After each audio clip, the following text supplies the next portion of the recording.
የቀድሞ የትግራይ ጊዜያዊ አስተዳደር ፕሬዝዳንት ጌታቸው ረዳ የትግራይ ጊዜያዊ አስተዳደር የሆኑትን ፕሬዝዳንት ጄኔራል ታደሰ ወረደና በዙሪያቸው ያሉ የህወሓት አክራሪዎች እስካሉ ድረስ ትግራይ ከቀውስ አትወጣም በማለት አስጠንቅቀዋል።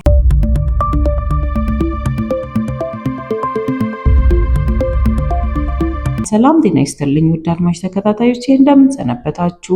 አክብሮታዊ ሰላምታዬ በያላችሁበት ይድረሳችሁ እያልኩኝ በዚህ ቻናል አዲስ ከሆናችሁ ቻናሌን ሰብስክራይብ፣ ላይክ እና ሼር በማድረግ ቤተሰብ እንድትሆኑ ከልብ ጠይቃለሁ። ቀጥታ ለዕለቱ ወደ አዘጋጀውላችሁ አጫጭር መረጃዎች እንሸጋገራለን። የቀድሞ የትግራይ ጊዜያዊ አስተዳደር የሆነው ፕሬዝዳንት ጌታቸው ረዳ የትግራይ ጊዜያዊ አስተዳደር ለሆኑት ለፕሬዝዳንት ጄኔራል ታደሰ ወረደ እና በዙሪያቸው ላሉ የህወሓት አክራሪዎች እነርሱ እስካሉ ድረስ ትግራይ ከቀውስ እንደማትወጣ በመግለጽ እንዲጠነቀቁም የማስጠንቀቂያ መልእክታቸውን ገልጸዋል። ጌታቸው ፎርቹን ጋዜጣ ላይ ባወጡት ሀተታም ጄኔራል ታደሰ የጊዜያዊ አስተዳደሩ ምክትል ፕሬዝዳንት በነበሩበት ወቅት ህወሓት ውስጥ የሚገኙ አክራሪዎችን ሲያባብሉና ጊዜያዊ አስተዳደሩን በተደጋጋሚ ቀውስ ውስጥ ከቱ ነበር በማለትም ጄኔራል ታደሰን ወቅሰዋል። ጌታቸው ጄኔራል ታደሰ በሳቸውና በአክራሪ መካከል አሸማጋይ መስለው በመቅረብ የፓርቲውን ጥገኛ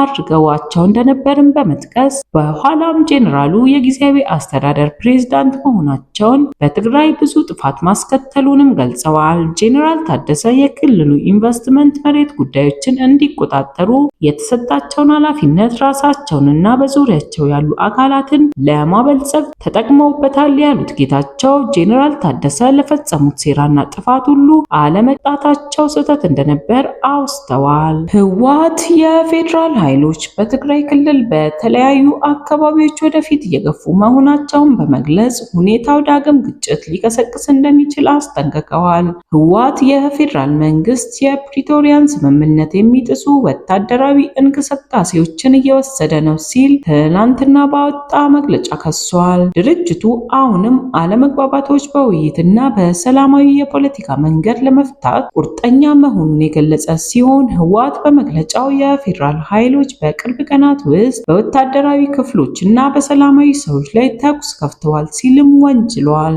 ይህ ድርጊትም ትግራይን ወደ አዲስ ግጭት ለመግፋት የሚደረግ የሙከራ አካል ነው ሲል የገለጸ ሲሆን በተጨማሪም የፌዴራል ባለስልጣናት በትግራይ ህገ መንግስታዊ ይዞታ ውስጥ 40% የሚሆነውን ግዛት አሁንም እንደተቆጣጠሩ መሆናቸውን የገለጸ ነው። በርካታ ቁጥር ያላቸው ተፈናቃዮች በአስቸጋሪ ሰብአዊ ሁኔታ ውስጥ እና በካምፖች እንደሚገኙ መግለጫው ይገልጻል። ህወሓት የስምምነት ሁኔታውና እድገቱ የሚገመግም በአፍሪካ ህብረት የሚመራ የባለሙያዎች ቡድንም እንዲቋቋምና የፕሪቶሪያውን ስምምነት ሙሉ በሙሉ እንዲተገበር በተደጋጋሚ ጥሪ ማቅረቡን ገልጿል። ይሁን እንጂ ስለነዚህ ጥያቄዎች የተሰጠ ምላሽ አነስተኛ መሆኑን በመግለጫው ገልጿል።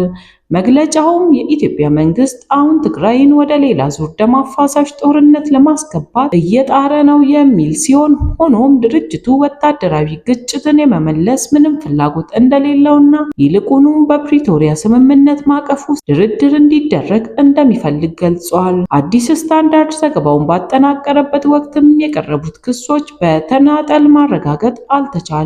የፌዴራል ባለስልጣናትም ለቀረቡባቸው ክሶች እስካሁን በይፋ የሰጡ ምንም አይነት ምላሽ የለም። በሌላ በኩል ሳልሳይ ወያኔ ትግራይ ፓርቲ በትግራይ ውስጥ በማህበረሰቡ የሚመራ የእርቅ ሂደትና ከወገንተኝነት የጸዳ ሽምግልና እንዲጠናከርም ጥሪውን አቅርበዋል። ወደ ቀጣይ መረጃችን ደግሞ ስንሸጋገር በሰሜን ሸዋ ዞን በደራ ወረዳ ለረጅም ጊዜ ዘለቀ የጸጥታ አለመረጋጋት በመንግስት ሰራዊትና በታጠቁ ኃይሎች መካከል ያለው ፍጥጫ ይበልጥ እየተካረረ ይገኛል። የመከላከያ ከፍተኛ መኮንን ሜጀር ጀነራል ብርሃኑ ጥላሁን በወረዳው ስላለው ሁኔታ በሰጡት መግለጫ ማህበረሰቡ ጽንፈኛ ካላቸው ኃይሎች ራሱን እንዲያርቅና ሰራዊቱ እየወሰደ ያለው እርምጃም እንዲደግፍ ጥያቄ አቅርበዋል። ሜጀር ጀነራል ብርሃኑ ሰራዊቱ የሰላም አማራጭን ባልተቀበሉ ቡድኖች ላይ የማያዳግም እርምጃ እየወሰደ መሆኑንና አካባቢውን እያጸዳ እንደሚገኝም የገለጹ ሲሆን ይሁን እንጂ በአካባቢው ለሚታይ ግጭት ወታደራዊ እርምጃ ብቻ ዘላቂ መፍትሄ ሊሆን እንደሚችል ተመልካቾችን ጥርጣሬ አላቸው።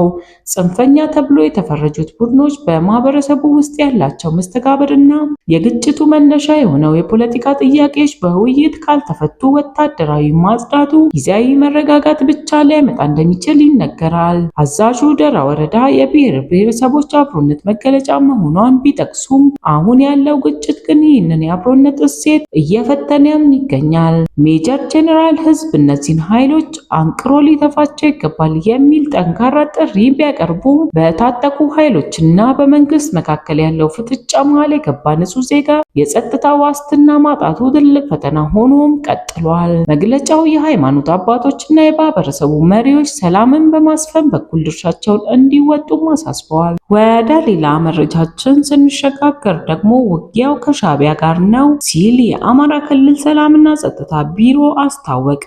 የአማራ ክልል ሰላምና ጸጥታ ቢሮ ከሻዕቢያ ጋር እየተዋጋው ነው የሚል መልእክት ማሰራጨቱ ተሰምቷል። አሁን በአማራ ክልልም ሆነ በመላው ኢትዮጵያ ውስጥ የሚካሄዱ ግጭቶች አመራር የሚሰጣቸውና ሎጂስቲክ የሚቀርብላቸው ከመቀሌና አስመራ መሆኑን ህዝባችን ማወቅ አለበት ሲል ቢሮ አነጋጋሪ መግለጫን አሰራጭቷል። መግለጫውም ቀጥሎ ወልቃይት፣ ጠለምትና ራያን ለመውረር ያቋመጠው ቡድን ለፋኖ ኃይል የተሰጠውን ተልዕኮ ከውስጥ ግጭት በመፍጠር ወደ ድንበር የሚሄደውን መከላከያ ሰራዊት በየዞንና ወረዳ ተወጥሮ እንዲቆይ በማድረግ ያለማንም ከልካይ ወልቃይት፣ ጠለምትና ራያን መቆጣጠር ነው ዓላማው ሲልም የሻዕቢያን መንግስት መክሰሱ ተሰምቷል።